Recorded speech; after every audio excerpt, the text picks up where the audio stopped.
right, everyone. A huge thank you to everyone who came today in the most inclement of weather. I appreciate your tenacity, and I'm glad you made it. It's probably stopped raining now, so we're all good. We do have a sign-up sheet floating around on a clipboard. If you see it, we'd appreciate it if you would sign in. We can keep you updated if you give us your email, and we can keep you posted on anything that's going on with the project just periodically, just to keep you in the loop with everything that's going on.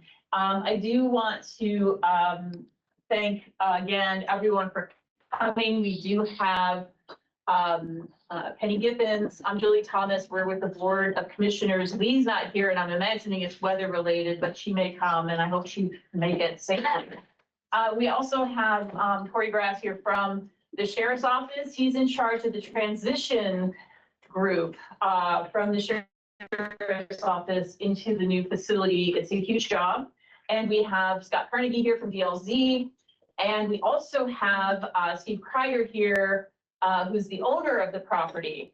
And we have Chris Cioli here, who is with the construction firm, although it's way too early to talk construction, but if you have some question for him, he said he'd be happy to entertain it. And so we're all here to answer your questions and to hear your concerns and to see what it is that you have the largest concerns about. And our focus today is really on the site location rather than cost specifically, because that is something that is not within the commissioner's purview. The cost will be determined when we get our appraisals in, and also once the Sheriff's Department and the County Council, who is the fiscal body of county government, have had an opportunity to speak and to talk. So our real focus today is geographic. Now, on Sunday, we did hear some concerns about cost. Get it? We definitely get it. And if that's what we end up speaking about at the end of the meeting, that's all fine. We're going to try to do this in 90 minutes. So, and we are here to listen to you and to learn from you. And what I really appreciate about Mr. Kreider, who's the owner of the properties, he really wants to know also what you all want to see on the remainder of the North Park property. So the map on the right that's hanging on the whiteboard there shows you a bigger view of a larger bit of that footprint of the entire North Park property, although it's not complete either. We just want to reiterate that we have not selected a site yet. This is part of that process for us. It's not a required process, but it's something we all wanted to do. So we've been looking at a number of jails, both in Indiana and in Kentucky, in Arizona, in Columbus, Ohio. We visited jails in Vigo County, Hamilton County, Jefferson County. We've learned from staff, from inmates in certain situations regarding space design, programming, and even supervision of folks in there. We also have listened to people through Criminal Justice Reform Committee that we had going. And our goal, more than anything, is to prevent people from entering that carceral system. But if they are there, we want to make sure that we do other things, that we provide this space for programming, for education, for how you build solid relationships, job skills, work on anybody with substance use disorders and mental health issues. So there's a lot that we want to have in a jail as well that's not just where their beds are. And we think that makes a difference too. I want to stress too that we are required by state statute to provide a jail. It's not a choice. And our current jail has been declared unconstitutional and probably should have been replaced 15 years ago. But either Julie or I were commissioners at that point. So we've also, when we talk about things like recidivism, we have been working with Jamie Whitaker of Mental Health America of Indiana, to bring the integrated reentry and correctional support program here to Monroe County. This will involve also creating a community, RCO, uh, a recovery community organization, which would have certified recovery coaches with that will work with folks while they're incarcerated and then also when they exit. And part of what we do upon exit, and this is important because we have heard issues about transportation, is that they talk about how you will be transported places, where you will go, whether or not you have to re-enter your job, job field, just all kinds of things. You need to get a copy of your birth certificate, your driver's license, just all those things that help with re-entry in a different way. So we've also, some of you know, had a report from RQAW on the current facility, so we can determine whether it's feasible to repair that facility. Basically, it says no. The multi-floor jail is problematic, and we cannot provide enough space for that kind of programming that we'd like to see. It makes a difference. Repairs to the jail won't address this. And a single-story facility is one that's desired. And we've heard that from multiple groups now, including National Criminal Institute, who came and provided a 3-day training for us. So we have looked at the possibility of building near downtown, but we're told probably 24, 25 acres to do what we'd like to do. That would include having co-locate the justice complex with the jail. So we truly have looked. We've heard from city people, and we've said, okay, find a space. We'll be happy to work with you. It just hasn't happened. So as we wait to get a new facility up, we are continuing to repair the current jail on an as-needed basis, but it's becoming problematic more and more. Yeah.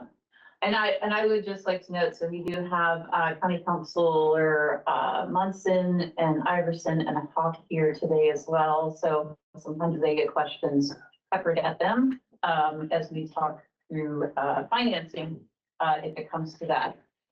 So after we finalized our contract with DLZ to assist us with site selection, design, and the initial phases of the property, we did ask the city council to consider the Hopewell site, which is a former hospital site, as a place where we could potentially locate a new facility. And that was declined, and Commissioner Jones is here, glad you made it safely. We investigated a site at the corner of Fullerton and I-69, so the very south end of the city. And we proceeded with geotechnical and engineering studies. There's only one actual neighbor that lives near there, and his stormwater concerns were raised, and we determined how we could address them, we could manage them. However, the City Planning Commission and the City Council, because this is within city jurisdiction, both voted against rezoning the property. The property is designated by the city as new employment, not transferring employment from the city to a new site. We then began investigation of the Thompson property last year. This is the former RCA site. Think about Grimes and Rogers area.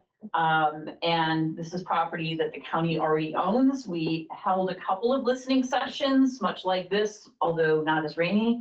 And we heard from a lot of folks about concerns with traffic and with environmental issues, especially flooding. But with the school in that neighborhood, that traffic was a massive concern. And then we discovered through the environmental and geotechnical studies that a massive amount of earth moving would be required. So much so that it would cost upwards of $1 million to move that much dirt. And Duke Energy has high voltage lines through where we would plan to build. And as a result of that, that would be another 2 to 3 years and another $1 million cost. And there's a human cost to waiting that is so significant. But every month that we don't build, we're also paying more in terms of inflation. But really our focus is on the human cost of trying to get this facility up and running as soon as we can. So now here we are looking at the North Park site. And as we investigate this site, it's not that we're just sitting on our hands and waiting. we just today signed a contract to order an additional environmental report on the land that we're looking at. And so that will be forthcoming. We have others, one that we got in, one that we're waiting on that we'd already contracted for. So these are geotechnical engineering environmental reports that we always do if you're planning to buy property or considering buying property and building on them. So you want to make sure you're doing the right thing. So that's why we're holding these sessions now, because we have not made a decision. We don't have all the geotechnical and environmental information we need yet, but we are getting it hopefully soon. And that brings us closer toward making a decision. And we need to hear from residents, especially those who live near the site, and you can see the maps on the wall, especially about things that we can do to make this work for you, and to hear about any concerns you may have. And we had great conversations about sirens and landscaping, fences, and all kinds of things on Sunday. So as we're doing this, DLZ's at work, and they are gathering data from all of the criminal justice side of county government. So the courts, prosecutor, clerk, public defender, probation, all of the folks who would ostensibly be occupying the court side of this construction. So this is what we call co-located site. It is a jail and the relevant court services. And so all of that data is then ready to rock and roll. And as soon as a site is selected, it makes that design process, you can kind of go to that next step. So again, the sheriff and the council are going to need to make a decision regarding the size of the jail facility, the number of beds. Just a reminder that North Park is a planned unit development, which means it has its own code of laws for zoning and subdivision. And that means that it's in the county's purview, and anything that changes in that law goes before the county plan commission, which means public hearings, and then it comes to the commissioners for public hearings as well. So you have lots of opportunity to chime in. The good thing about this property is it is a blank slate, which is great. It is close to the hospital. It is going to be a much speedier process in terms of getting something built if all goes well. And that means we can address the human cost of trying to provide programming and trying to reduce recidivism. It has better infrastructure than the Thompson site. It does have a package plant for sewage treatment that can be expanded if need be. It has utility access. It's close to the highway, which is a great thing. And it's close to both Bloomington and Ellisville. Now, we do understand that transit is a key issue, and that's a question we always get. We want to assure everyone that that is something we will address, and better than we actually address now. Because if somebody is released on a 12-hour hold in the middle of the day on a Sunday, they don't have access to Bloomington Transit. But we can actually do better than that at this new facility, and we're planning that as part of this process. And one of the things we've had some initial conversations with Bloomington Transit about potentially creating a park and ride parking lot facility here that anybody could use. And it would bring the buses from Bloomington would come in, and you could actually get to downtown Bloomington by leaving your car out here at the North Park area if it all goes well. So it's actually a benefit to residents who maybe don't want to deal with a long commute every day into downtown, like the convenience of bus service, but you don't have a bus that comes out this far. We're looking at bringing that, but we've also talked about the practicalities of a contract with something like Uber or Lyft just to get people who are leaving the facility home or wherever it is they need to go. If they need to go to treatment or whatever they need to do, we can use those kinds of things to get them where they need to go. As always, I just want to thank again everybody for being here. We do have office hours that we host 6 times a month for the Board of Commissioners. And you are welcome to attend those at any time to ask questions or to provide comments or suggestions. You just go to co.monroe.in.us and you can see on the calendar, there are 6 different commissioner office hour times noted on that calendar. And we're here to listen and learn from all of you. We also have, each of us have on the commissioner's webpage, our email addresses and our phone numbers. You can reach us directly if you wish. And again, please sign in. If you sign in on this list today, we will make sure that we keep you in the loop. And at any point you could say, don't send me more emails, but we're going to keep you in the loop on what's going on, especially if you live in this area. With that, the folks here we're here to answer questions, but we're here to listen and learn as well. A huge thank you again to the Ellisville Fire Department for hosting us. And anything else you want to add? One thing I forgot to say is that when we talk about the jail, that's going to be the jail and the sheriff's office. And so his staff will be out there, the road crews will be based out of there. That's where his fleet will stay, basically. So I think that that's important too. And I raised that because we also heard people talk about safety issues. And that means more law enforcement will be in that area on a regular basis. All right, so who wants to start today? Offering comments, or if you have questions for us? One other thing, these pictures around the room, they're not facsimiles. These are pictures of the buildings that DLZ has built recently. The ones that are on easels. Yeah, we have been to some of these. Yeah. And so, Yeah, it gives you a sense of what the architecture looks like, and it doesn't look like and there is a difference between a jail and a prison, of course, too, and that's important to remember. Is any of this in a floodplain? I'm sorry? Is any of this in a floodplain? Do you want to address that? Because I know that we have, So this little bump right here, this little area right here, is in, there's a floodplain or floodway right through here. But the rest of it, Okay, it's high and dry. Yes.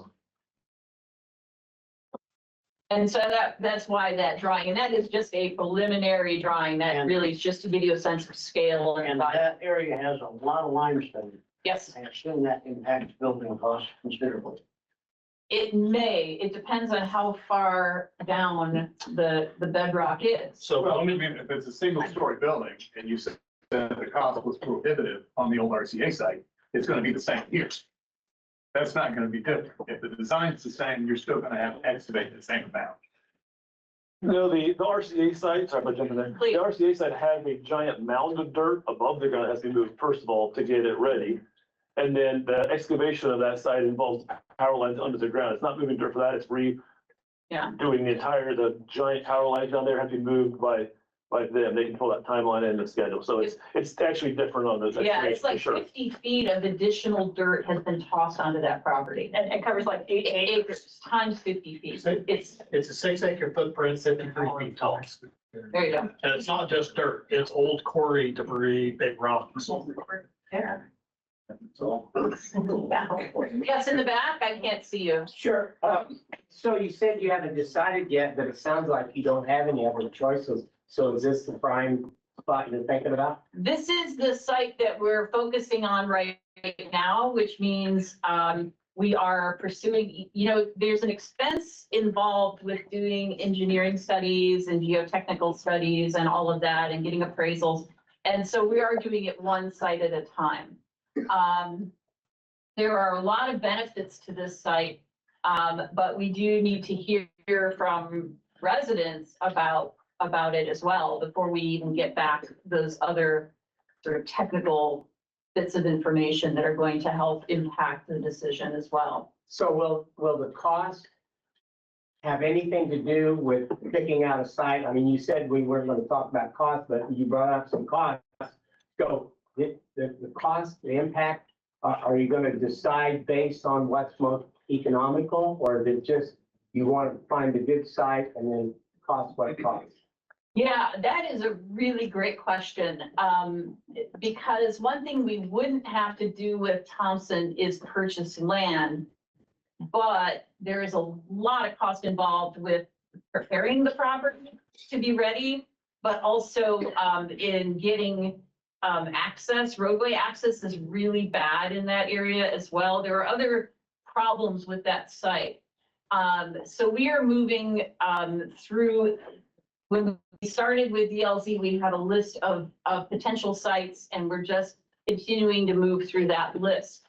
And so cost matters, but there's also, in the case of Thompson, expediency that's important, right? So Okay. there are other things, yeah. So to hog all the time, the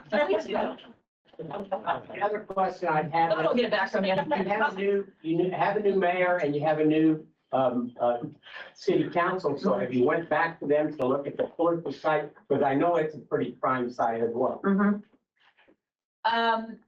So we have just had some general discussions, and they really want that area to be new employment, not moved employment. So they haven't changed their opinion on that. So I'm not sure that it would go much differently if we did that again. And that took about 10 months to get it through that process. That's a lot of time spent, to come back with what's probably going to be the same answer. So that's an issue. Now, we are going to have to co-locate no matter where we go, because there is a safety issue. And so that's why the Honeywell site is not ideal. That's the one downtown, because it is such a small constricted site. Sorry, Hopewell site is so constricted. It's downtown, but it is constricted, and it would be difficult to get everything on there. I don't know, Court, if you want to talk about the importance of co-locating. Yeah, we mentioned that again on Sunday, but if I can back up just a little bit too, from talking to Scott, the architect that's been working with us and built dozens or hundreds of jails, and his expertise, the trainings that I've been to since I took this position, very conservatively, the people in the field tell us every year that we wait to do something conservatively costs us 3 to 5%. Some people say as high as 12%. On a project of this scope, we're talking millions of dollars just going to waste for every year that we keep kicking out different ideas or trying to get people to help us or join different forces. So streamlining the process for an area that they would control, the planning on, the space on it is ideal. The safety issue she was talking about is the sheriff's department.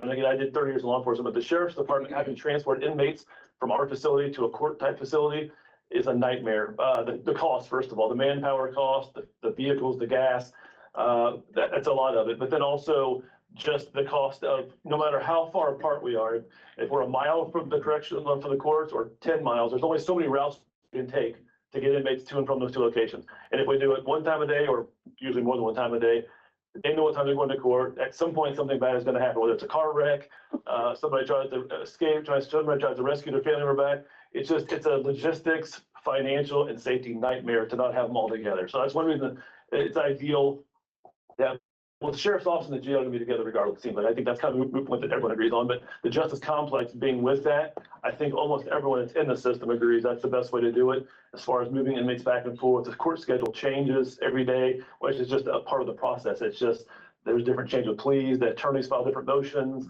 inmates get sent out to other facilities and have to be brought back. So we've also found, again, as far as keeping on one level for the same reason, financially and also cost and safety wise, having an elevator does not work. And no one builds jails with elevators anymore. And there's a reason why. We have inmates climbing up and downstairs carrying food. We have staff members going up and downstairs carrying food multiple times a day. It's just, somebody's going to get hurt, someone's going to get sued, someone's going to get killed. It's just a nightmare to deal with the elevator situation. So we're going back to one level, which, by the way, I'm kind of jumping in, but it's actually 2 levels.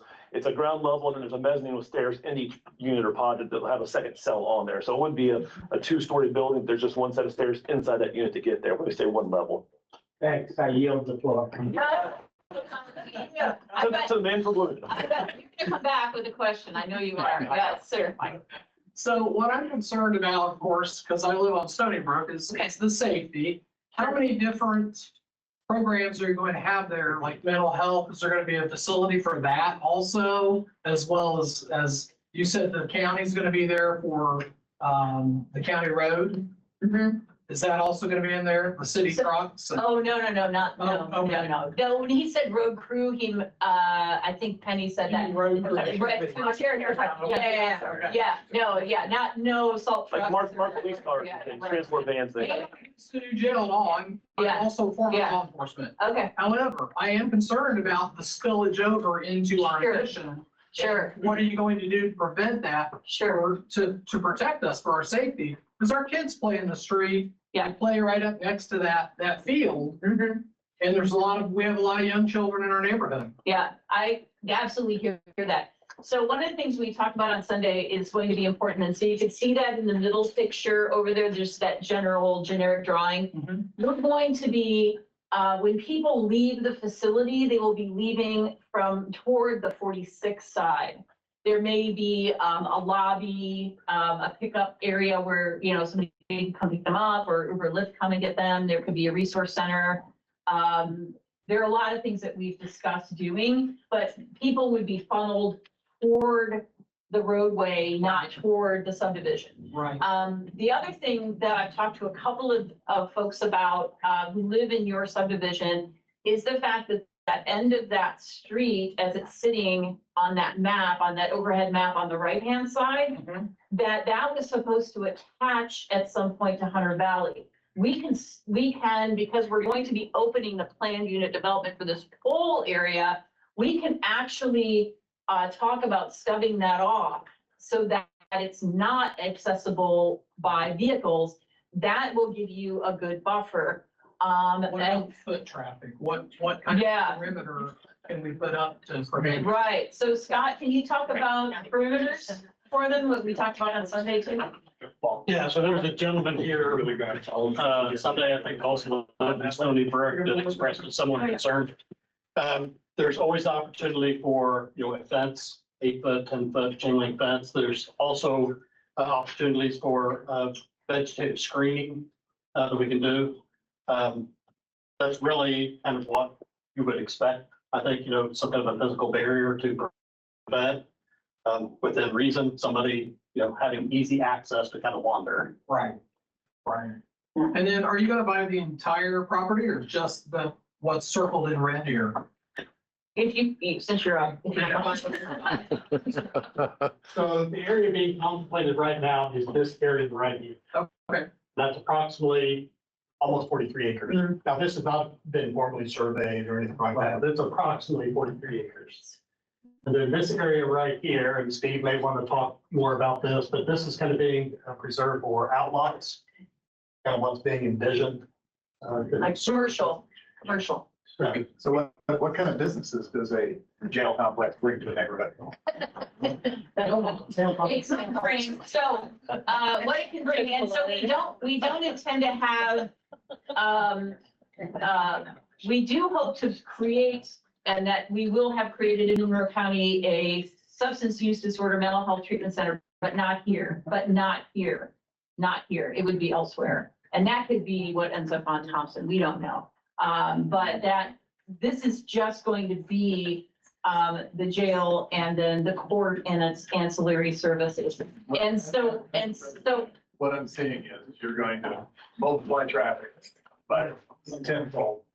You're going to multiply the traffic of people convicted of and charged with bad things in a very close proximity of our neighborhood and our lives. You're a mile from the high school, right, Right. yeah, and you're Yeah. just gonna plot that right. right there in our Right. backyard. I think you're gonna have a hard time finding outlines in here. Yeah, well, I will tell you that the current jail facility is a couple blocks away from an elementary school. And again, a jail and a prison are different. They are different things. They may look similar in some ways from the outside, but in terms of what happens inside, they are a bit different. I don't know, Commissioner Jones, did you want to talk about what we saw at Franklin, in terms of the release center? Yeah, it was actually quite interesting. When people were being released, it's not like they were just tossed out onto the road. they actually had a center that had a number of different offices in it that could be used by a variety of social service agencies that can help people to find a home, help, just help them get the services that they're going to need once they're on the outside. It can also contain an area for families who are coming to pick people up where they can wait, maybe a little bit of a play area for children. But people will not just be, open the door, you're gone. We will definitely be doing something to transport people to where they do need to go. We're also working. Is that done now? For transportation? Is No. that done now? No, So that means that- Why would we expecting that would be added now? I'm confused. There's a lot of things we're not doing now. We're not treating mental health issues. We're not treating alcohol issues. We're not treating things that's the problem. Our jail was 40 years old. It was bad 40 years ago, and it's worse now. And so You're providing those services at this facility? I'm sorry. You're planning on providing all those services at this facility? I think the goal is inside the correctional facility. And what we do now is someone gets arrested, say it's downtown again or anywhere, gets brought down there. And it's a huge number of people that have mental health issues and or addiction issues, which also blend together. So it's a vast majority of the people there that stay there. Some come and go very quickly, but most people that stay there for any period of time have mental health issues or addiction issues. We keep them right now for 30 days, 60 days, 10 days, 180 days, whatever it is. And then we just say alcoholic, addiction issues, mental health issues, whatever it is, go back out and don't do that again. And they come back again. And we hold them for another 10 days or 30 days. After they hurt somebody or they hurt themselves, we find them somewhere they could hurt themselves. They stay for 45 more days and we say, please don't hurt anybody in the staff here. Please don't hurt anybody else in the facility. And then we dump them out in an alley behind the building with the staff members that walk out the exact same door. Because 40 years ago, that probably didn't make sense, but it does make sense now. The salary board, how we booked them in the jail doesn't make sense now. It didn't make sense when I was a police officer 30 years ago, and it's as bad or worse now than it was. So yes, I like to improve everything we're doing, whether that's processing them in, processing them out, not letting them come back and recidivate again. The goal would be while they're in there to help them with whatever issues they have. So when they do get put out on the street, whether that's right there in front of the jail or taken back to where they're from, the downtown or neighborhoods, whatever, that we don't have them come back. And we don't have them wander off in the neighborhood aimlessly looking for somewhere to go and something to do. And we're hoping to start this IREX program in the current jail, and hopefully that will start to create some of these, I don't know, processes that we're talking about, and so that we can start to work with people as they exit. And we can see if this works and make sure that it works before we build this into a new facility. I think that's important to. And along the same lines, our building is so outdated right now, there's no fixing it. There's nowhere to help somebody who has a mental health issue or drug issue. Very little space. We don't have the holding cells for them. We don't have the space. We don't have the space to have somebody come in and help them talk about or work through their issues. And the same thing with the technology. It kind of gets back to what we're doing now being different. Our technology is failing and people have and will continue to get hurt by that, whether that's a staff or an inmate. There's a cost that goes with that as well. It may not be a dollar value, but we've talked in the past, if everything was ready to go today, I'm quoting Scott, so you correct me if I'm wrong, but if we had this land purchased or whatever land, but this land purchased, we had the money figured out, the bonding issue, however the finance were gonna work out, we were done with that. About a year of planning for us to kind of start setting out how things are gonna look, how they're gonna work to maximize the processes and make them as smooth as possible. And then roughly two plus years of building. So best case scenario, if we started today, we're 3-ish years away from fixing problems or trying to fix the problems. And we're also having the costs go up 3 to 5 to 10% every year on these huge bills. One is probation department going to be located here? My second question is, why wouldn't you try a pilot program now about, like many of these things, to decrease the barriers that exist for what you're calling the inmates, which actually is a term from the 1930s about prisoners. And I would suggest everybody also know and look into the fact that jailing people actually causes mental health crises.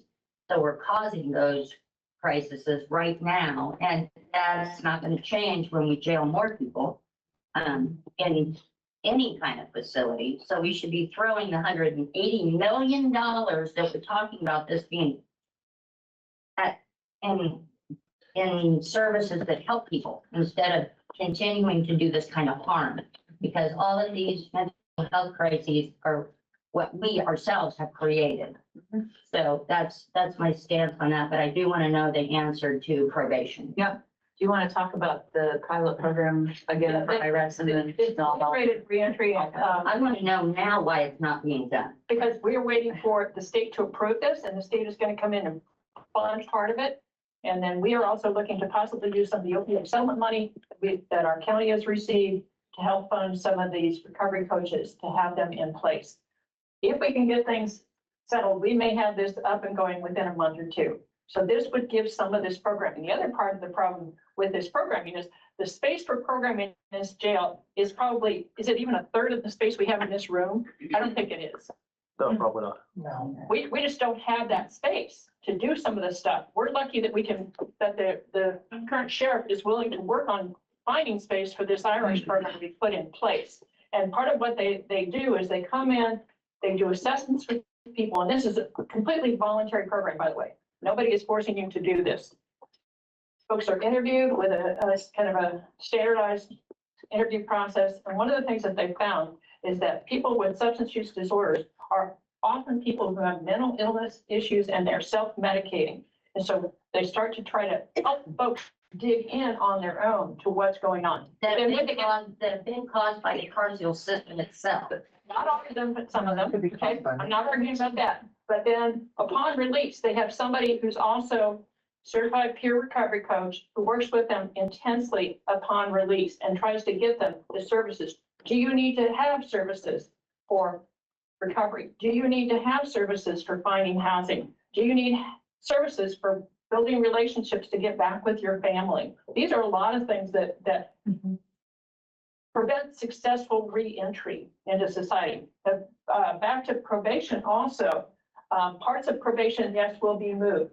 They're talking about keeping a little bit of some of the probation stuff downtown, just because it's easier for people if they need to do that.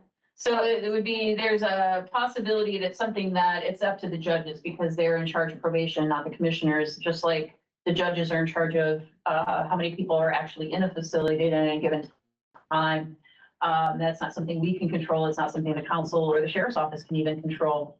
But they are looking at splitting some of the, for example, day reporting or things like that into multiple locations for easier access for folks.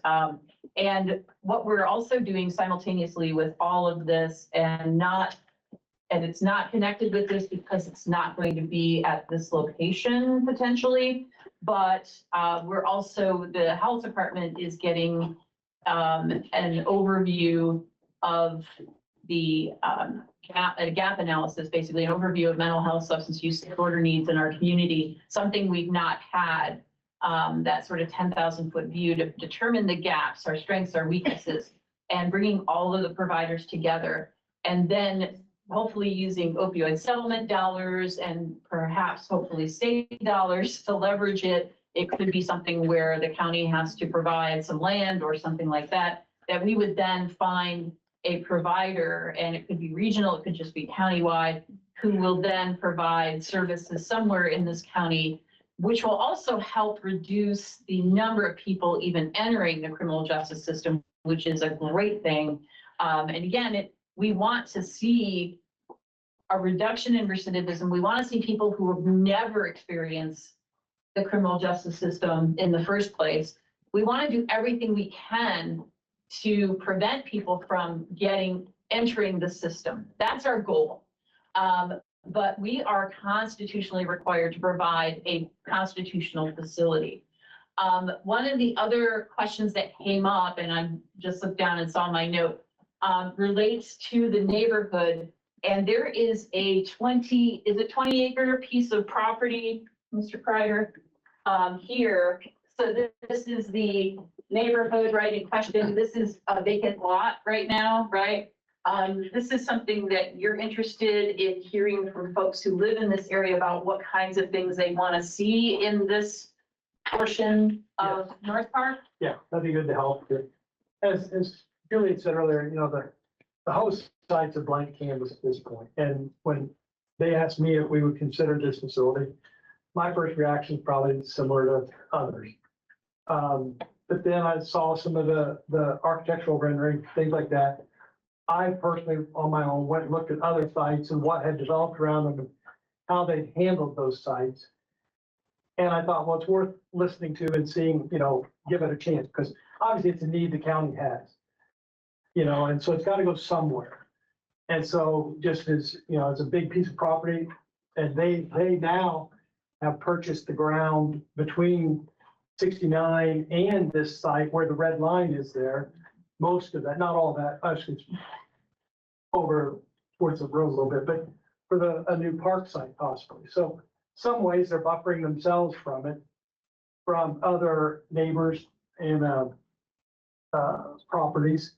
So I just thought about it and thought it was worth considering and everything. So as you know, that area was a site that at one time we proposed an apartment complex on it that went away.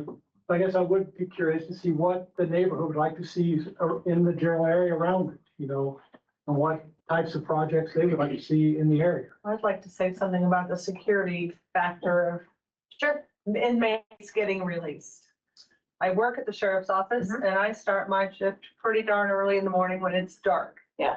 I park in the parking garage and I walk through that alley, and I can tell you, people are getting released any time of day. Can also tell you, there's a big police presence there because it's the sheriff's office. Right. Those people don't mill about when they leave.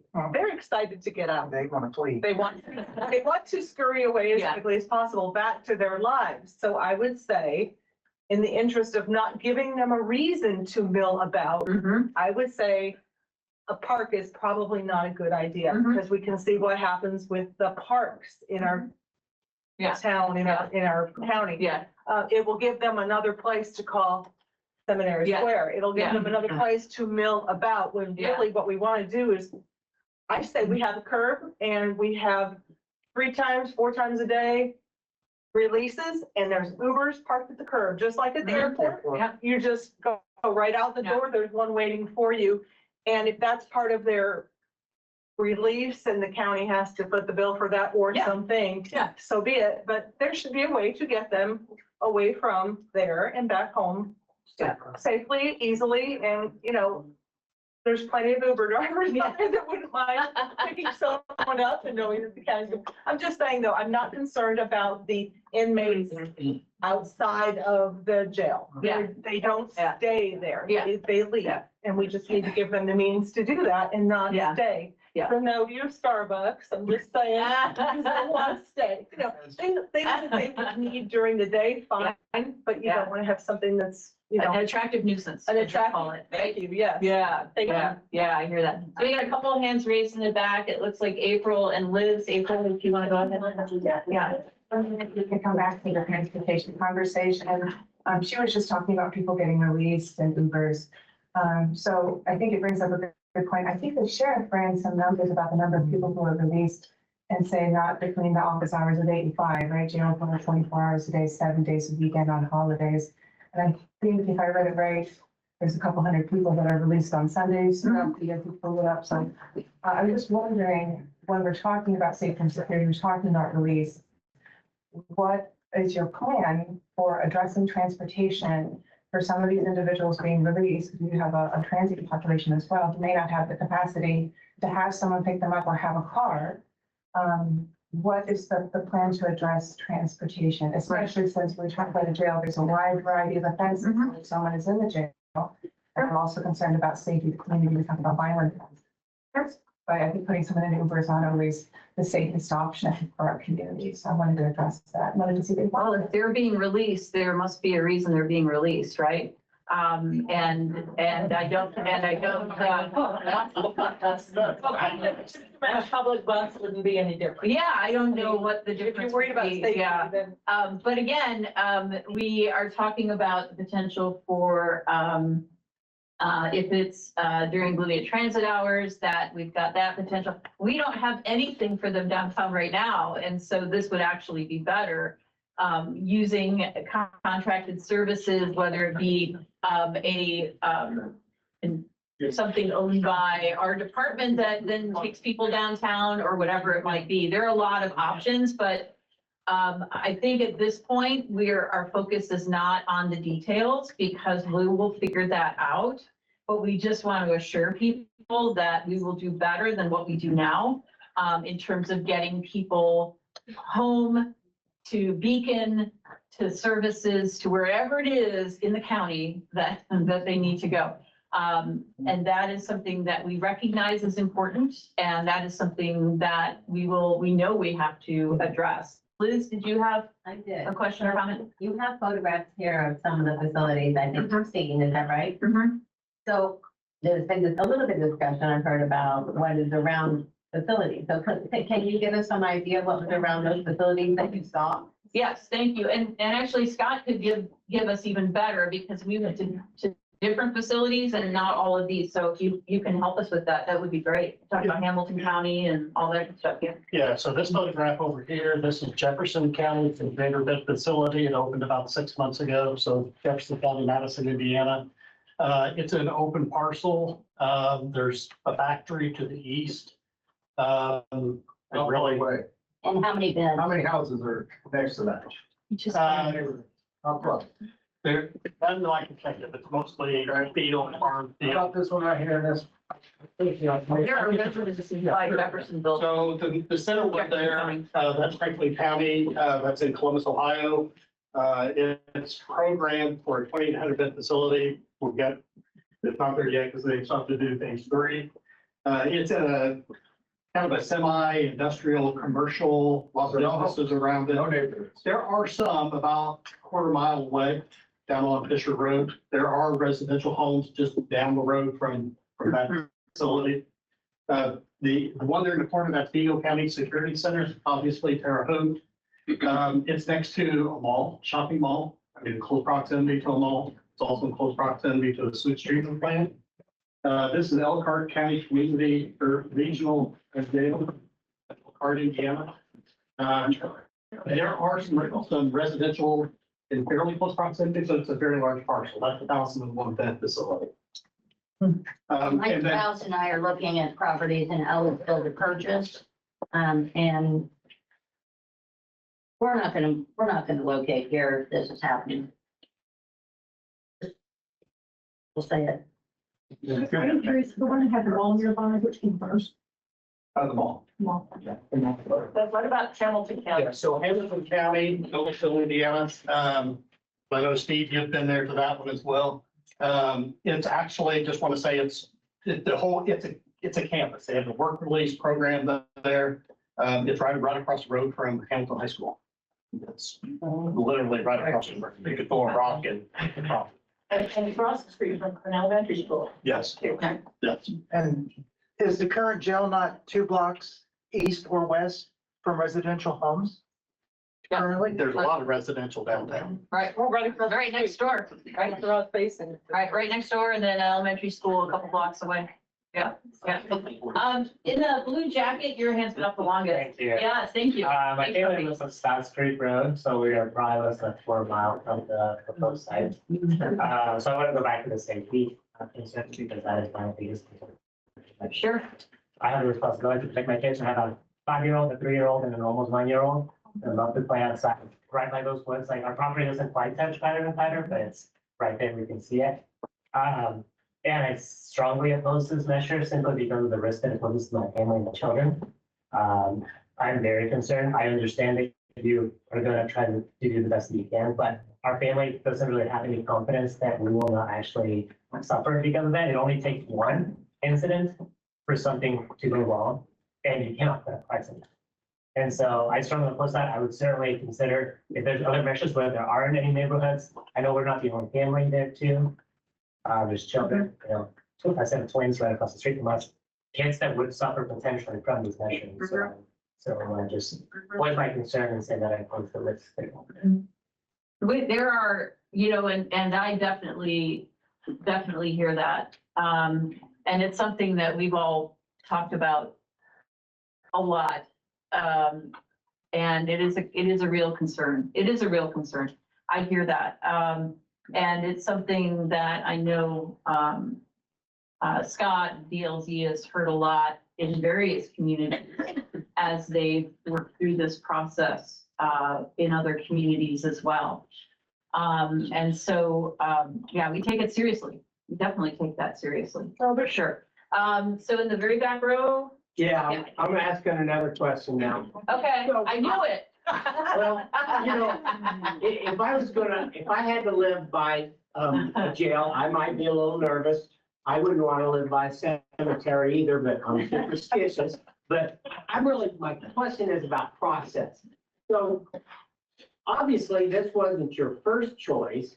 And when you go back to the Fullerton Pike, which I think might have been your first choice, and then you talk about the Thompson property, which was second or third choice. Why isn't the process that you double down on leaning on the city to be a good partner? They're part of the county. They can collaborate, and sometimes you have to press a little to get what you want. And then the other question is, the Thompson property, because it has so much dirt sitting there, how long is it going to sit there? Is it more of a sustainable idea to take that free land, utilize the money that you're going to have to move the earth with, and make something of that, and then allow perhaps North Park to bring in new jobs and maybe something a little more desirable for the neighbors?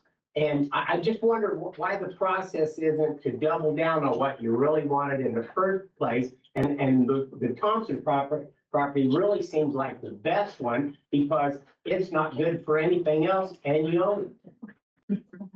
And what's the cost of the new property versus to move the dirt on the RCA plan?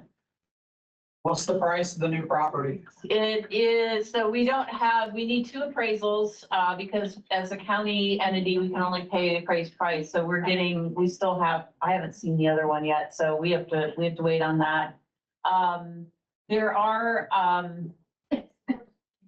issues with roadways. There would need to be another property purchased to access Thompson. And again, that is a very long delay, which would take us out about 6 to 7 years to actually open the doors for a facility, versus 3-ish. Our facility right now is in a horrible state. And we're grateful for the sheriff's department, our staff that do the maintenance and repairs on the current jail are working very hard, but we keep investing money in repairing it. That should be spent on programming and building a new facility somewhere. And if that elevator doesn't hold out, we're looking at a $500,000 price tag to fix it. That is a huge amount of money to spend on a building we're trying to move out of. But that's, we have to do the best with what we have. And again, if we didn't have the great staff we have, we wouldn't be where we are, at least, fortunately. But as we, on the one hand, we have folks who say, oh, you're supposed to be downtown in the city. Well, there isn't any property downtown. We're trying to do is get as close to the city as we can, because most of the people that are brought into the jail are city residents. So we're trying to stay as close as we can to the city. So I suppose we could find a piece of farmland way out toward Owen County or Greene County, where there will still be people upset about having a jail located nearby.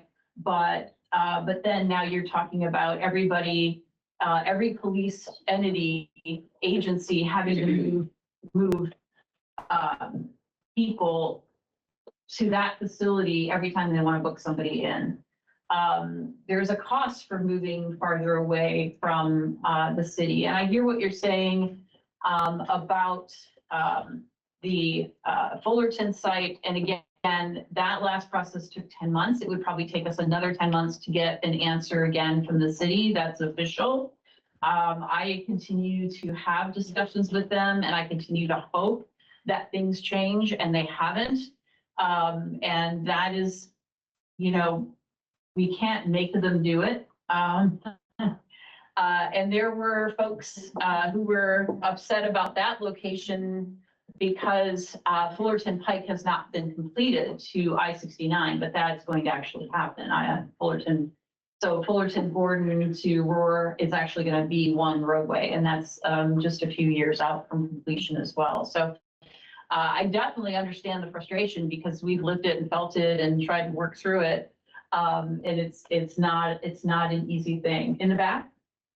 My question is for the owner of this property. So this property was put into a PUD maybe 25 years ago, 20, is that about right? And it hasn't been developed, housing hasn't been put there, neighborhoods haven't sprung up, businesses. Can you explain what the holdup is? Because we need housing. Why isn't this housing?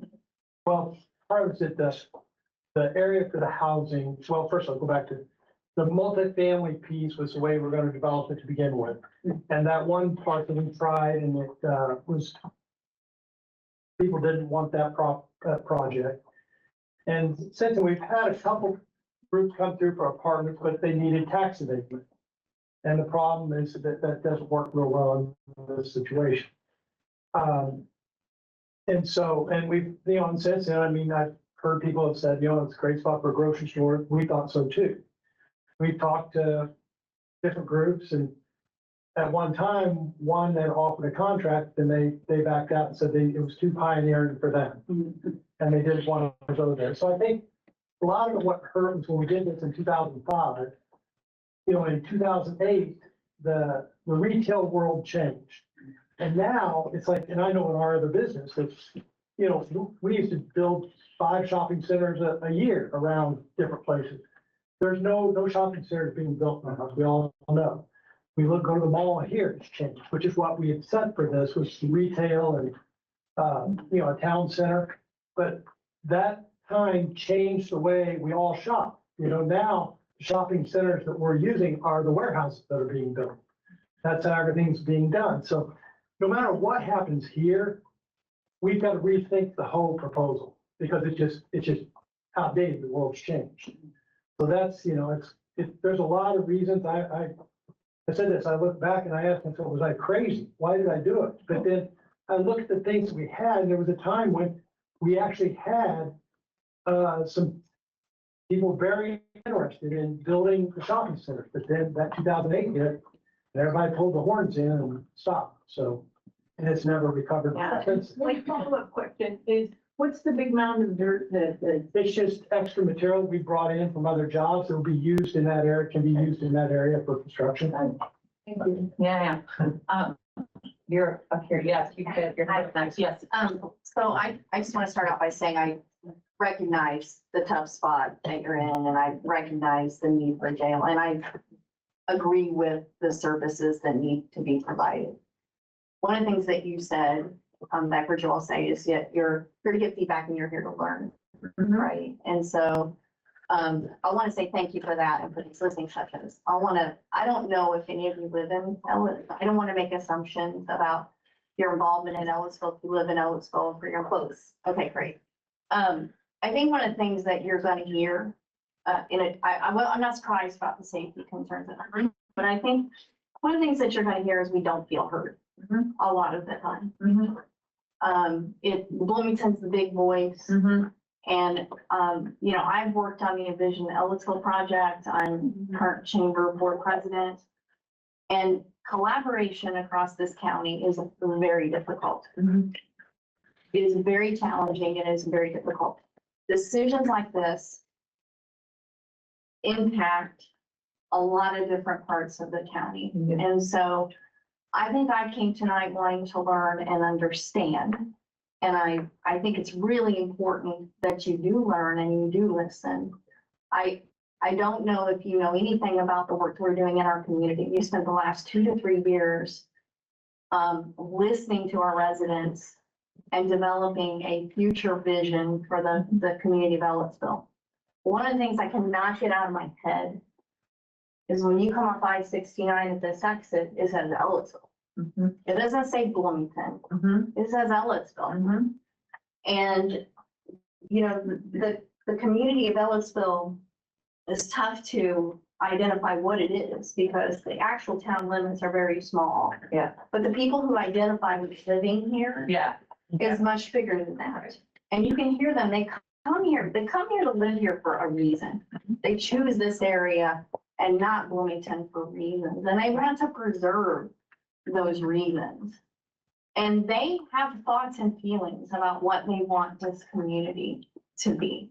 So I think it's really important that you listen to that, because this can set a tone, and I'm really uncertain of what tone this is gonna set. You know, if bail bond businesses prop up in the front of this and people are coming off that interstate, they're gonna pass right through our community and go to Spencer or to Bloomington, and that's not what we want. We have limited resources here. We have a chamber, we have a Main Street organization, we have small staff in our town. We're working really hard to build something great. So it's really important that you listen and that you learn and that you consider all of these thoughts and feelings. For me, I was a little surprised. I'm grateful to Noel because wouldn't have known that this was happening if you hadn't put it on Facebook. And sometimes I feel like we get left out of the conversation. Maybe you don't know who to work with in our community, and maybe we need to fix that. But this is a good start. And I would like to ask you to understand and spend some time with us, understanding what this community has told us about what they want. And I understand all the economic development concerns, and I know it's not easy. And we don't have an economic development plan like Bloomington does, but it is hard to hear.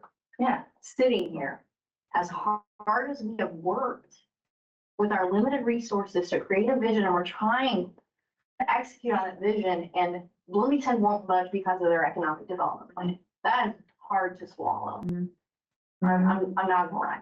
I feel like one of the things I really appreciate about Ellisville is how you've embraced some of the trails that we've been trying to develop.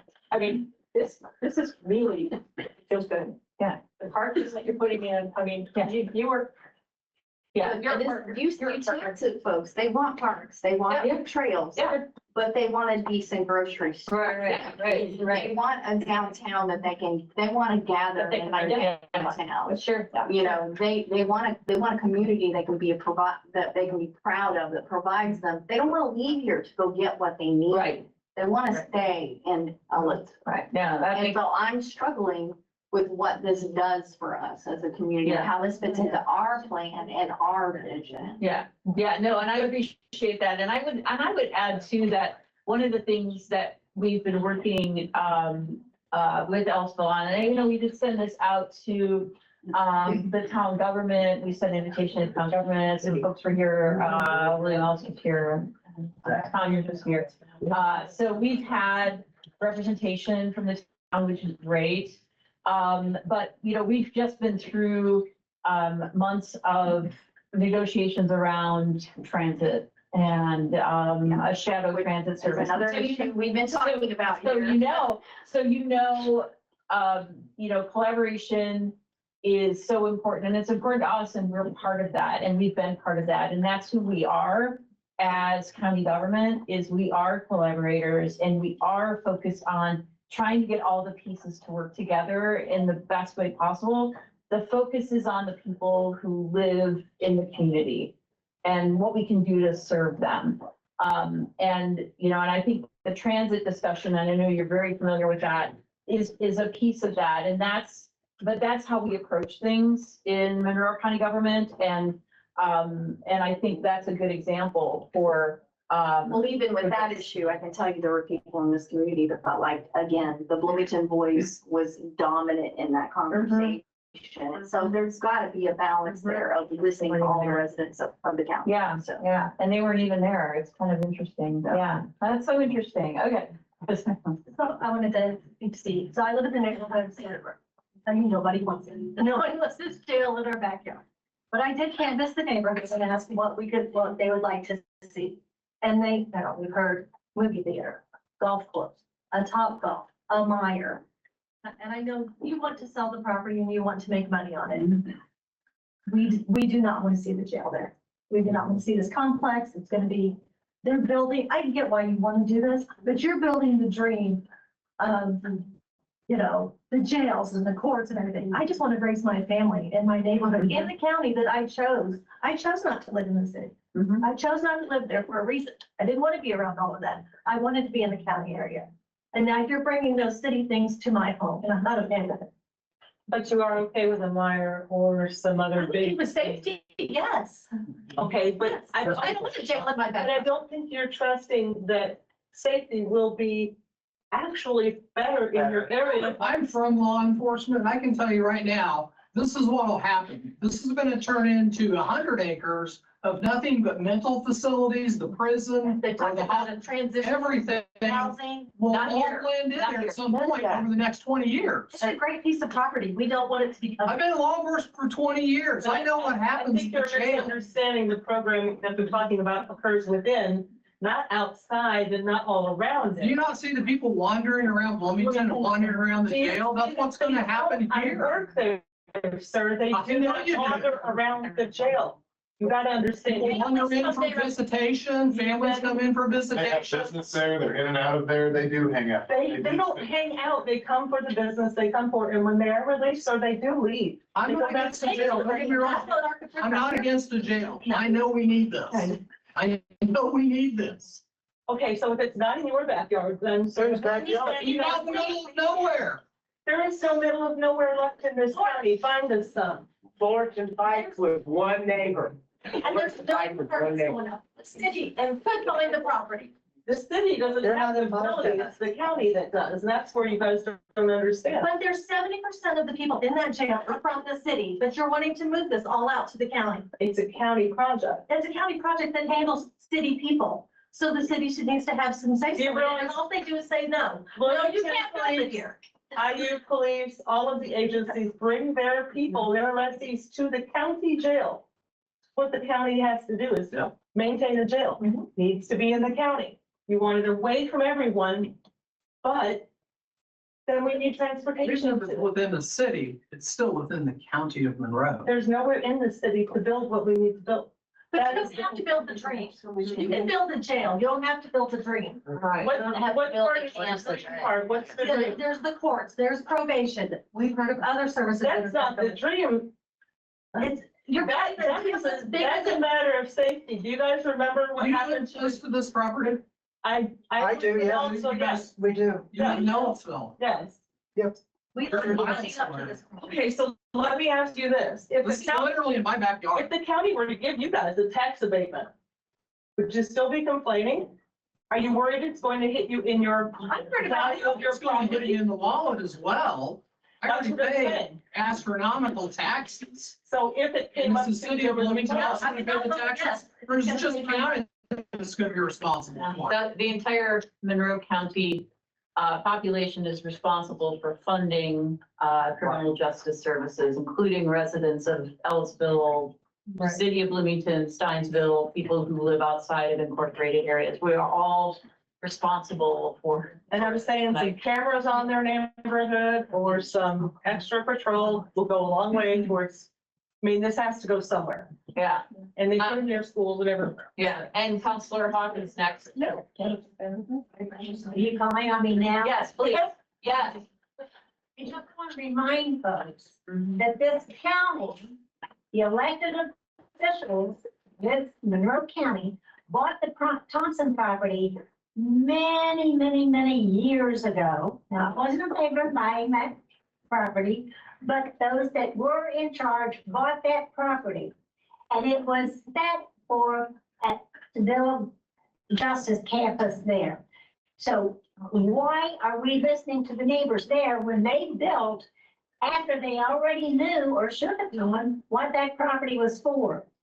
But when the neighbors in that, around the Thompson property complained, oh, well, the commissioner said, we're listening to the neighbors. Now it's over here and we don't want it. And it was, that property was not purchased for that. We didn't have that knowledge that that was happening. Now they don't want to listen to the neighbors, or they pretend they are and they're not doing it. So I don't see why we don't go back to the Thompson property. I don't like that property, but hey, it belongs to the county, and move forward with it. Every year that goes by, we're getting in another $11 million or thereabout in that income tax, and that we're putting aside for this property. And we've got the money that we put and that we bonded for to pay for the other property that we didn't end up giving, the Bill Brown property. So we can go ahead and fix the Thompson property. It belongs to the county, and the neighborhood already knew it was going to be put there. Well, maybe the. And there is a human cost to the police, I get that. And we as humans too, and it's a human cost to this community to do this when it's not what we are supporting. And sir, I'm gonna try to hit people for first comments first. Yes, sir. Question about the extension of the Hunter Valley Road out to Arlington Road, Old 46, 17th Street. What's the timeline on that? Because if I remember correctly, in reading all the previous information, no shovel work can be done on that property until the roads are upgraded, so that that extension is complete, that the island is removed, and that the road is complete as described in previous discussions. So can you speak to that? And then a suggestion for the commissioners, the counselors, I would suggest you go up to the Marion County Justice System campus if you've not done so already. Take a tour of that. I can connect you with some of the magistrates or some of the judges who, for lack of a better word, say it sucks because, and those are words from one of the magistrates that I won't say who, because there is no food there. There are no restaurants. It's out in the middle of nowhere. So court employees, judges, magistrates, there's nothing there for them. So I know that's a concern of Mr. Kreider because he's asking us, what do we want to see on the front parcels of 46? And, you know, I've heard it, you know, a Chick-fil-A, a Myers, how are you going to integrate that? That would be a question. And again, Hunter Valley, where are we at on that? Okay, so Hunter Valley, we would have, our intention was to construct a piece there. We ran into some permitting problems just with, you know, all the different agencies you have to go through. But we received those about a month ago. The issue now is that may not be familiar with the bat law, which you can't clear trees except between October 1st and March 30th. And so now we're gonna have to wait October 1st. We'll start, you know, and we'll start clearing and we'll start construction at that point. So it'll be next year. Next year. Exactly, the bats will have a home. I guess one other question, and I think you alluded to it, you're doing your environmental impact studies, and does that include the current capacity of the sanitary waste facility that exists?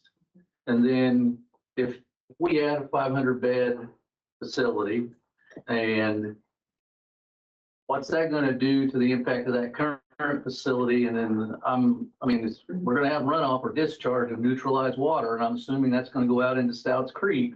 So I don't want to see a repeat here of Bottom Road. Yeah, I hear that. Of air quality and value of properties.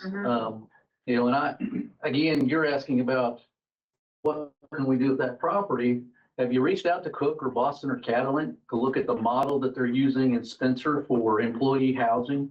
Because I work there and I'm tightly intertwined with that, and they're building 14 houses at a time. They're filling them. They're doing 14. They're doing phase 1 was 14. Phase 2 is 14. Those are all done. They're into phase 3, which is another 14 homes, and they're bringing their employees in to provide a steady opportunity for quality housing in a controlled building process. So you know, if you want, I can give you the contacts for all the people I talked to in Boston and Cook, and if you don't know that, and we can get you hooked up there. So, and one question for the council, who is your bond counsel? Is it Steeple, Baker Tilly, Ice Miller? Who do you work with? Who is it? I'm still doing it, you know? I'm asking because I want to be able to reach out to that bond counsel so I know what your borrowing capacity is, so I can request that information, so I can see your illustrations. Right. and I can see what the tax impact is going to be if this is $160 million or $180 million or whatever it may be. Sure. So, And Cheryl, Counselor Munson? I can answer that question. I suggest you contact, county attorney, Mr. Jeff Cockrell, got it. who has, worked with, our financial advisor, through the company FSG. Right. And I got information from him yet, just this afternoon, but we were told not to talk about the money yet. Thank you very much. No, and that's, so I don't know if you want to address the question about housing. One of the things we were looking at, in this area is potential for doing, what's called a residential TIF, which would be, providing more affordable housing than what you get in the city. It also gives you a 20-year guarantee of an income flow to put back into the residential tip areas. Right, because it's a You're TIF. gonna build houses to help pay Right. for whatever you're putting in there. And so that's one of the options we're looking at with, this pool of North Park as well. It's something that we're really interested in because it does help with affordability. Which Yeah. is something that we can't, you know, elsewhere, if you think about anywhere else, in the county right now, anywhere outside the city is not providing sewer service, sewer hookups for any residential. They've even stopped one project midstream, and will not grant additional sewer access for that project that had already been approved and already had a letter of service. So, the city is not doing sewer extensions, so we have to provide denser housing where we can put in or where there is a package plant. And this package plant was built to be expanded. This was originally supposed to be hospital, right? Imagine, right? And there was gonna be a fire station, and there are a lot of things in the original plan unit development that aren't coming. But clearly that plant was built for something much more than housing and just in a small residential area. It's actually developed to cover this entire property. I don't know, Mr. Craig, if you want to add anything to that. Well, it has a capacity at this point, but it's not anywhere close to that. So it has, you know, and like Julie said, you know, originally the hospital was going to locate there, which one of the things in 2015, when they decided to go to the bypass change things. So there's capacity in the plant right now, and it's an expandable package plant, so it can be increased in size. Yeah. So, ma'am, you in the back, if you haven't spoken yet, yeah, you, the hunter, yes, thank you. Yes, I have to stand up. Yeah, great, thank you. And many of you already know me, I'm Danielle Bird. I'm a social worker, been a social worker in the county for over 30 years. I think you all have good intentions. I really think you're missing the mark. And I know that I keep saying this at these meetings. Really, we need to look at renovating. I've read all three consultants' reports. I've looked at pictures, I've toured the jail. I'm on a board of an organization that serves people who are currently and formerly incarcerated, who's actually put out a statement saying they do not want a new jail. If you're talking about programming, and I understand we want to serve the people, I'm very concerned about the individuals who are incarcerated. I'm also extremely concerned about the routing of public money to $180 million. And that's a conservative estimate for what all this co-location is going to cost. I'm worried that we're putting our focus and we're saying we care about people in the community and we don't want to arrest them. Yet that's where our budget money is going. If we're getting Marty Hawks' $11 million for this Thompson site, somebody said that the elevator's expensive. The buildings are expensive to maintain and they're expensive to renovate. But it's downtown, everything's co-located. People are not gonna get killed walking from this, you know, a site if they're downtown. People don't want this, a new thing in their neighborhood. They don't want to change their community. I really believe, and I've read everything, everybody keeps saying it's absolutely impossible to redo it. It's not. Our current facility can be renovated. and it's possible, and it will be cheaper than going through a whole new construction. So I just want people to revisit that again. And I know I'm disagreeing with folks a lot, and I keep being told it's not possible. Imagine if we said that's our only option. I can tell you, we would all get behind that. We'd go, okay, let's do it. Let's fix that elevator. Let's fix those exposed pipes. Let's get rid of that mold in the shower. If that's what we had to do, that's what we would do. And we don't, like she said, we're not building a dream, right? We have what we have. It's in a location that's great. It's been working in that location.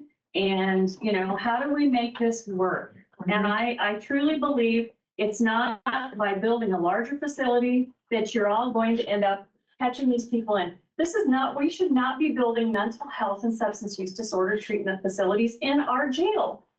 I love people who have these issues, and I don't believe they need to be in a cage. No, that's not what we're talking about doing. I just want to be clear about that, that there is a plan for those who are incarcerated to have access to treatment and mental health services. As a clinician, it is not evidence-based to provide those things in a cage facility. But our focus is on providing that elsewhere in the community as well. But to have somebody who is incarcerated and not provide any services is also a really terrible thing. But I hear what you're saying now.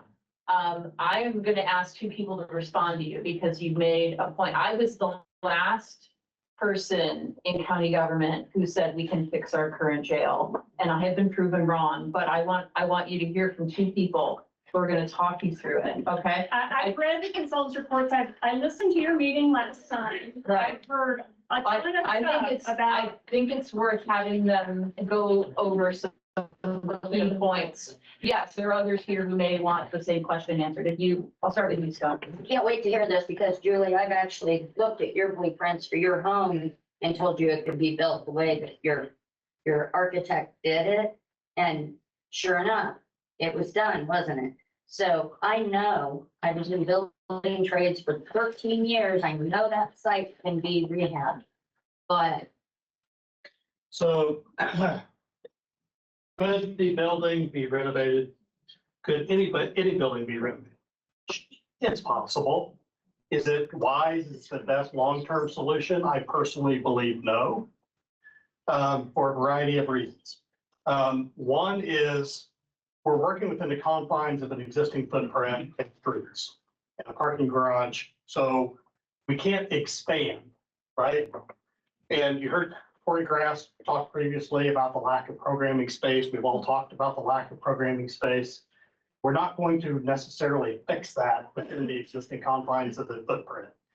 Also, when you do a major renovation project like that, you have to bring it up to current standards. We're very likely going to actually lose the rated bed capacity. It's going to be reduced when we bring it up to current DOC standards. So that's another issue that we have to deal with.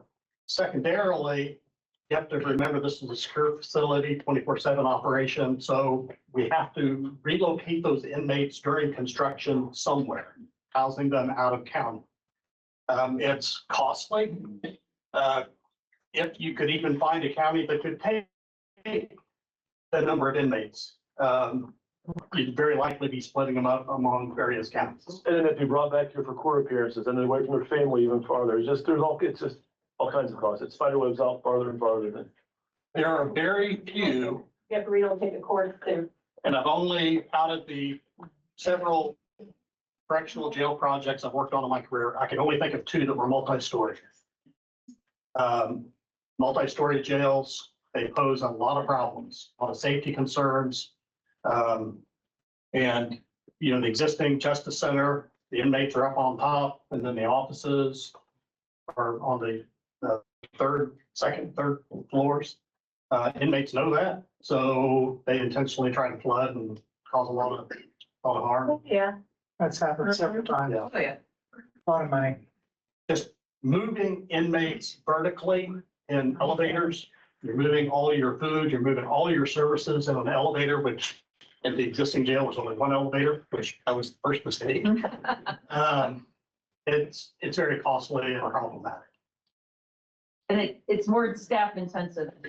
It is. And Courtney, would you want to add anything? It's hard to say better than he says. He does it for a living, all over the place, all the time. It's his full-time job. But again, and there's a lot of different costs, but the Sally Port's a great example. Again, the police cars have to pull down the alley from all the different agencies and pull into the Sally Port, which there needs to be big enough for the cars again, and they have done some renovations and scrape out some curb. But the best we can do there is put better lighting, and the current sheriff did a great job, and he painted a mural on the wall to make it look better and happier, but we're still processing one inmate at a time. So on a busy weekend, when there's 3 or 4 police cars pulled in there, just sitting with inmates on the curb waiting, we're not processing. There's just, again, it just spiderwebs out from the mental health issues, the cost, the benefits of having somebody close to their family, programming, the risk that comes with our facility. I interned that facility in 1993. It was terrible then. And it's the equipment has done nothing to get older. The technology as far as the door sensors that the inmates can overcome. They found ways to break off magnets over just those small things. It goes, the door locks we've had to, the door locks that we have on the cells were made by a company that's out of business, got bought by another company that shut them down on purpose. So we can't get those door locks fixed.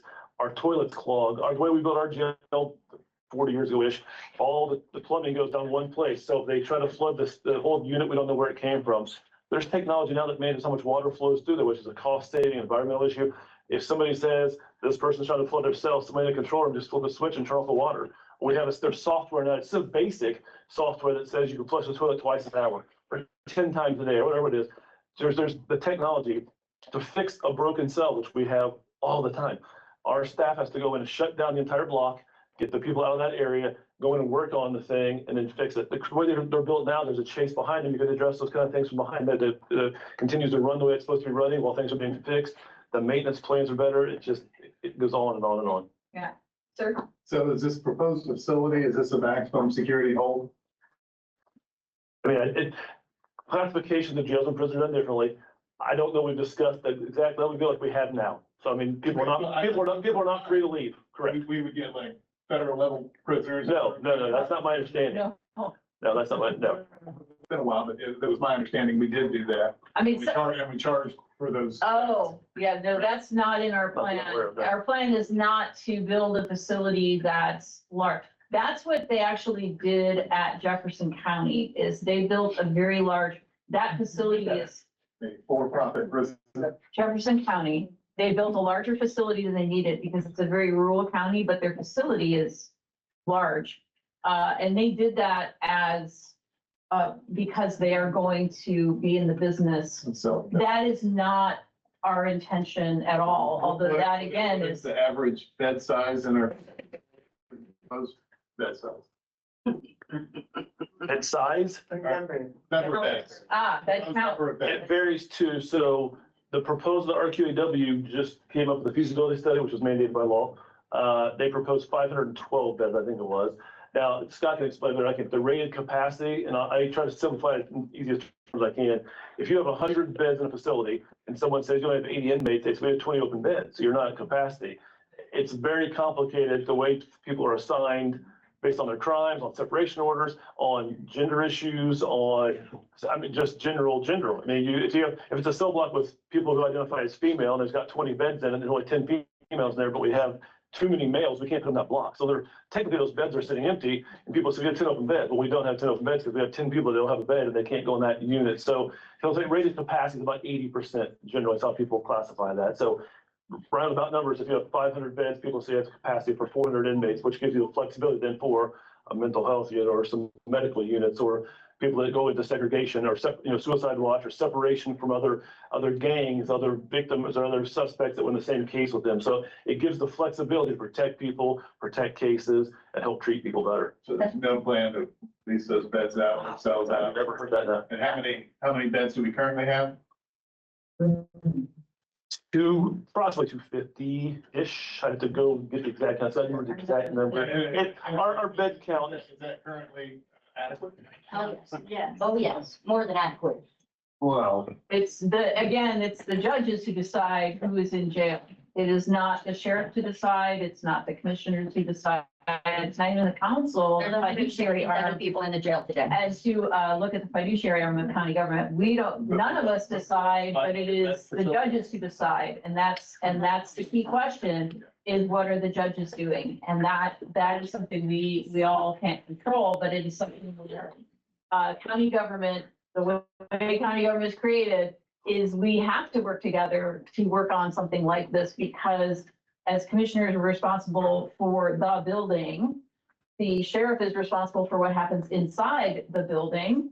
And then all of these other players have a role in what happens in that building that's outside the sheriff's control, and the council has to find money to pay for it all.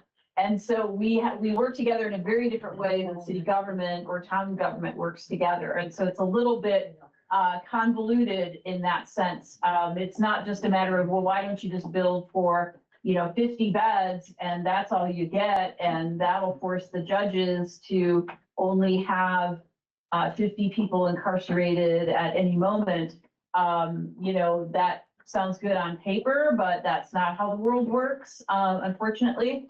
And again, this is something where we are constitutionally required to provide a constitutional level of humane care. And sir's got, and we are at yonder 90 minutes, but you haven't spoken yet, so. All right, I'm making this official. My name is Mike Morgan. I've lived here all my life. Yeah, Former elected and appointed official yeah. of Ellisville area. And I'll talk about economic development. And in terms of economic development, it's really, another term is quality of life. Mhm. And it is a quality of life. We've already heard some of the stories or statements today about we live here, we want to. There's a reason why we live here. There's a reason, there is a demographic west of I-69, right? So, and for the most part, the idea of the land use from 30 years ago, which I had a very small part in making suggestions for that area. And remember, we had put the highway through there. And we wanted to make sure that things were ready for 25 to 50 years. A TIF district is designed for long-term, and this one is. Its market obviously did change 2008. That's when things changed everywhere. We couldn't help it. Places like GE closed down, Westinghouse, RCA. It did happen. It's going to get better again. We love our community. We love our school system.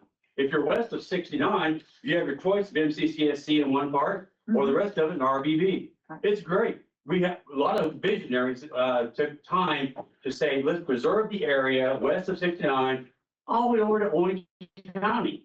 In this case, there's a regional employment center or regional development of some sort, not a smokestack factory. I think that's been pretty much designed. Nor gonna have those anymore in this area. And we're fine. We need something like this. So we're building more and more apartments and houses. And when we do that, we have places people to go to. The market will determine what goes in that land. The market will determine. We've heard that, Mr. Kreider. It will. You see the market study for Ellisville? Guess where our number one eating place is? Pizza, right? It is. And we still have room for 2 more, right? So, and people complain, seriously, people complain about we don't have a sit-down restaurant. Yeah. Yet they still go to Bloomington to eat and don't complain about it. Yeah. Officially through a market study. Yeah. We're not going to have that for a while, but we will someday. West of 69 is really a quality of life issue that a lot of people have been working hard to preserve that. Yes. I really hope you look at that from that Yeah. point of regionalized. Now, to the jail part, regional, we gotta think about economic development for the jail too. It's a great spot for, but is that what we really want? Is that what we designed that area for? I say, read the PUD, all the things out there. I don't think any market studies said anything about, oh, the jail would be great, I think it's a cop out to pick this spot.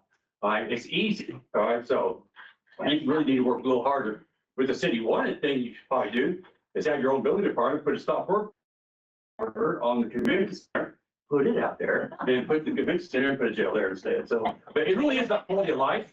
And I do thank you for coming here to Ellisville and reaching out to everybody here. So I think it is more about that than anything else. Yeah, and we actually looked at the land we own near the convention center because the city council kept saying, well, put it there, but it's not big enough to do a 1-story jail facility and it's also, clearly, once again, we'd be building a 2-story, you can imagine that that's just asking for trouble for people down the road.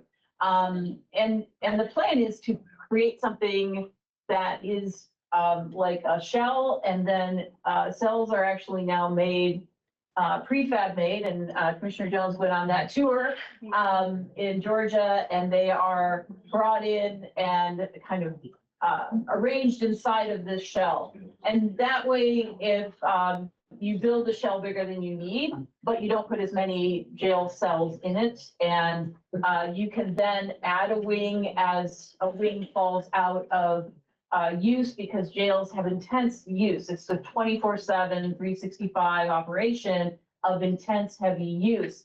And so you can actually rebuild a wing inside that shell without anybody even, seeing what's going on.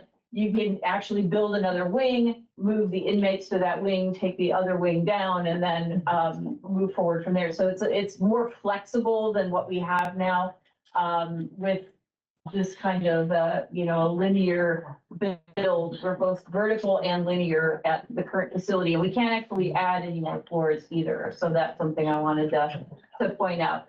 So you're also a resident? Yeah, how much land does the current jail occupy? Oh, what's the New York KW? It's like 7, I don't remember. I don't recall. Yeah. Yeah. It just seems to me that I understand that there's a vision to the jail. In an ideal world, like, it'd be great to have 100 acres to do whatever you want with it. Yeah. But it really does seem to me that this vision of this jail, the way that it's being set up, is being put forth against and contrary to the actual desires of the community and the people that the city is supposed to serve. So instead of actually finding something that's feasible that works, it seems like the visions come above the actual desires of the people to me. And I think a lot of us would agree on the same thing. Thank you. Mr. Cassidy? And in that discussion, and what question I was assuming for DLZ, what is the actual square footage of the jail we're looking at, whether it expanded, the footprint that we would be looking for? Is it 100,000, 200,000? What is the square footage of what we're looking for? So we're not quite there yet. We're currently doing programming with the justice folks. And then we're going to start the programming with the transition team, the sheriff's office, to determine that. But there are several key discussions that have to occur during the programming phase that will determine that. One's going to be the supervision style, whether it's in what we call indirect, positive, or remote, or direct supervision is just one example. We also are going to have the discussion just regarding what's the rated bed capacity that we're shooting for. And if so, are we also going to build in the opportunity for shelved space that could potentially be built out from 20 years, 30 years if the demand requires it? Well, I guess to simplify that, what is the average square foot of per bed cell? What? If it's a modular situation. Inmates are required to have.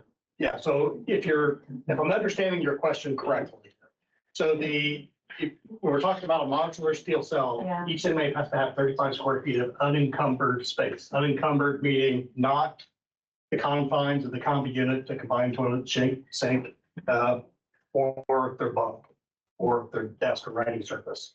And the minimum dimension is 7 feet, has to be 7 feet or I wider. guess to simplify it, since these are modular units and you built them previously, what is the dimension of the modular unit? Because then that also goes into square footage of what each will be. Yeah, so they're usually about 80 to 85 square feet, per, because they're double bunked. So that would give you 80 square feet. We need to yield 70 minimum unencumbered for 2 inmates, 35 square feet per inmate. So we have to subtract out the footprint of 1 bunk, a combi unit, and a writing surface and stool. Make sense? Yeah, and you can't forget all the ancillary services that are needed. It's not just about, a cell. It is the chase, it is the food service, it is the administration, it is. What brings me to ask that question is, Yeah. when I see exterior footprints and laid out buildings here, what is that? And the question about what our existing footprint is, what is that? Yeah, that's a great question, and I think Scott should address that because he drew it. Full disclosure. Yeah. Because when I developed this, it was very quick. It was in conversation with Steve and the county. We just kind of put some images on here, but we really want to focus on size just to give people an idea of scale and relationship. So full disclosure, I should have removed that little white footprint there. That's actually the footprint of the Hamilton County Jail. Now, the reason that we selected the Hamilton County Jail, just for preliminary scale purposes, is one, several people have toured it, they're aware of it. And secondly, it's about the same rated bed capacity that we would anticipate. So for quick napkin sketches, I pull that footprint, and if you take that, you can transfer it over here, the rotated Hamilton County Jail footprint.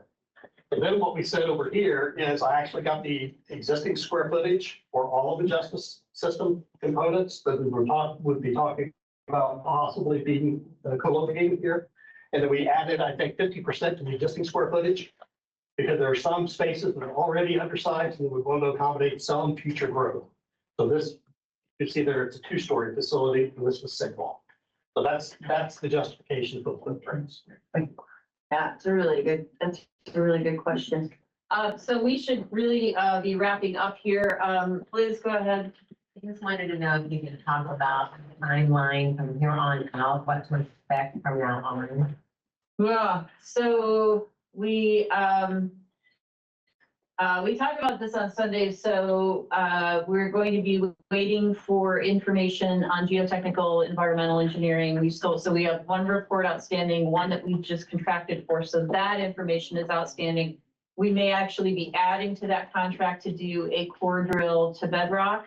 And so that is another contract amendment addendum that we may be considering based on what Vet Services recommends. We will need the appraisals, we'll need the Sheriff's Department and the council to sit down together to talk through the cost of land, the cost of building, the size of the facility that they want. They're going to have to talk through that, and that's a huge and important job. And of course, the public is part of that throughout. That's part of what makes county government work. So in terms of the short term, that's the short term. Once we have identified a site, there would be a land purchase, and then DLZ begins putting all of their programmatic data into actual files that are design related. And again, it would take probably a year to actually break ground from the point of time as land is identified, if everything goes great and like no problems, you know, that never happens in construction. So that would still be another year out, and then 2 years for construction. In a co-located facility, we would look at breaking ground at the same time or soon after the jail, but the jail is, in our discussions, is typically the priority build, but we certainly wouldn't start the jail, build it all the way through, and then start the other component. It would be almost simultaneous, if not simultaneous, in terms of construction. So it's less disruptive to people's lives, but it's also something where we're respecting Mr. Kreider's space and the fact that he has other plans for the property and does not want this long drawn out construction season of a county facility as well. So that's out of respect for his desires as well, and we do respect that. April, can you be the last? If anyone else has anything else? Okay, I'll come with.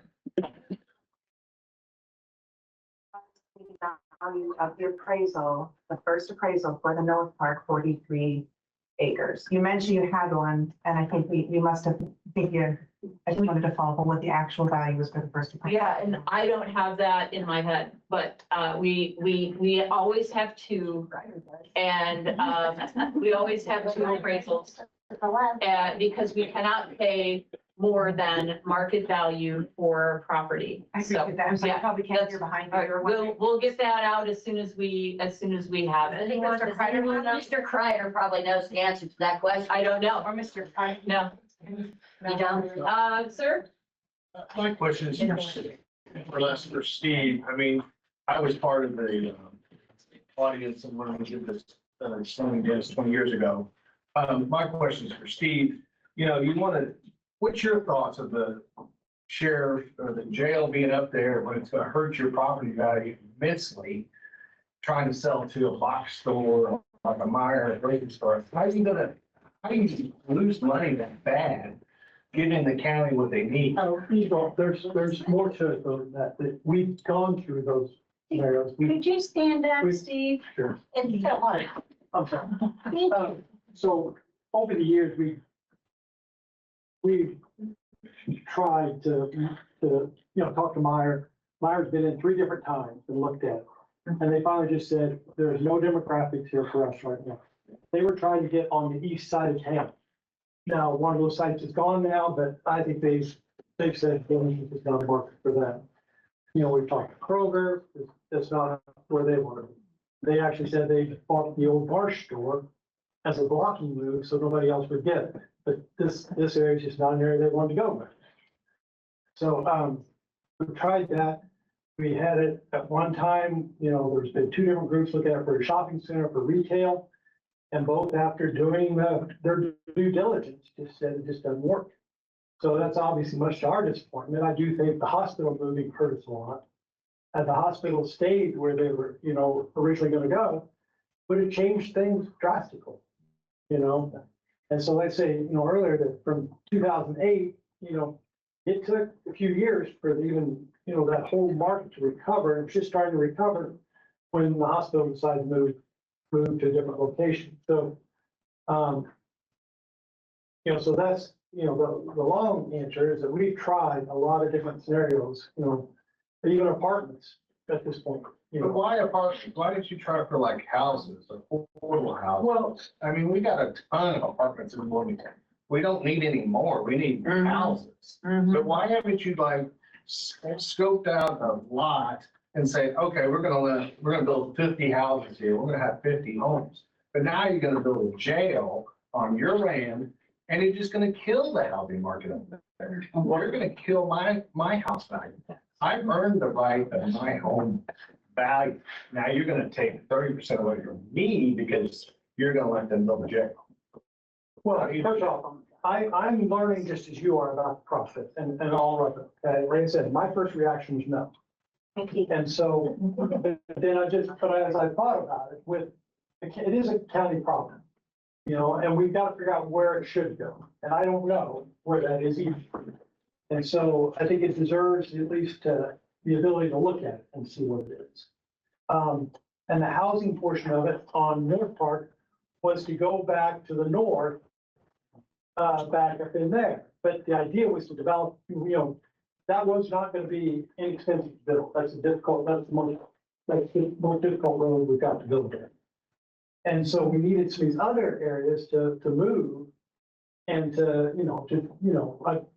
although we're in the building business, I don't like building for free, just. So you don't even have signs up there saying lots for sale. You don't have any sign up there that says anything's an opportunity, even build out lots. You don't have one sign up there that says anything for sale.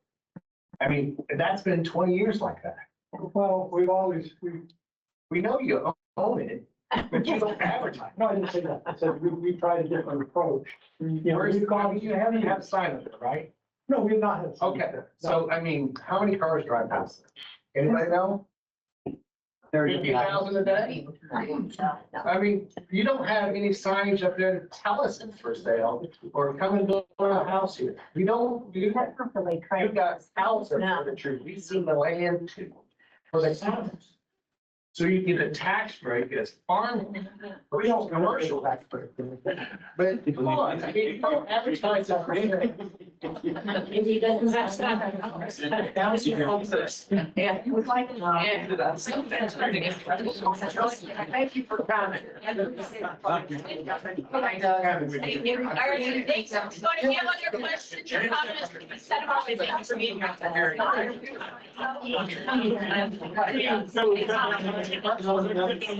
Yeah.